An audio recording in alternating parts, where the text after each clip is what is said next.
There are three great struggles young adults are facing today. The first one is the question of purpose. What am I supposed to do with my life? What does God want from me? What is His will?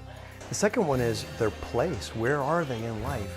I mean, if we were to float off down the river like Huckleberry Finn, would anybody even miss us? And then the third question is the question of truth. What is actually true? Everybody's out there making truth claims. How do I know that what I understand to be true about the world is actually true? I came into Summit actually very kind of spiritually broken. I had just gotten out of a very long, destructive relationship, and I kind of was wandering around and not understanding where I should go.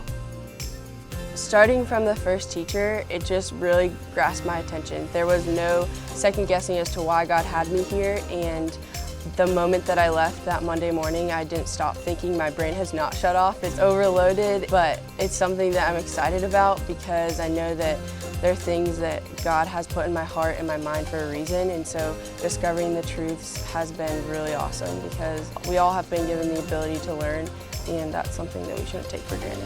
It's like the beginning of a roller coaster ride, I felt. You don't know what's going to happen. All of a sudden you get over that first hill and it's like, this is awesome, man. I'm learning everything that I would at a college environment. God has answered my prayers.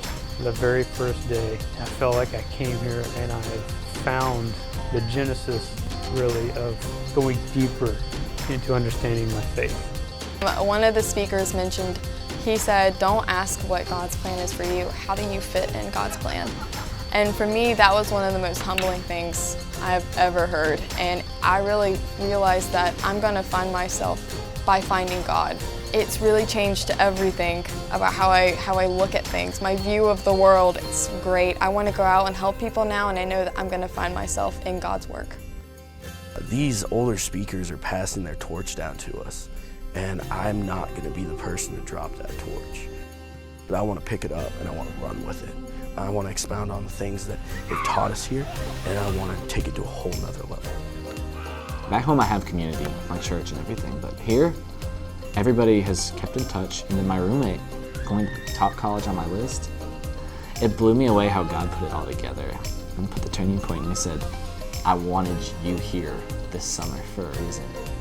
To learn about me, how you can forward my kingdom, forward a case for the wonderful life I've given you and everybody else here, but also to give you community and somebody you can look to have that solid community with once you go to college, so you can continue that and have something to stand strong with. Summit personally moved me from apathy to action. And it did it by giving me something worth living for. There is a cause. There are truths worth fighting for. There are injustices taking place in the world that are worth opposing. And I think the way we approach this at Summit is just have world-class instructors and then an outstanding group of staff members who just love the students and invite them into a community they can be a part of for the rest of their lives, a community of people who won't settle for things the way they are, but will try to make a difference. Summit is transforming. Summit is a new family. Summit is a place to be free. Summit is a life-changing experience. Summit is spiritual gold.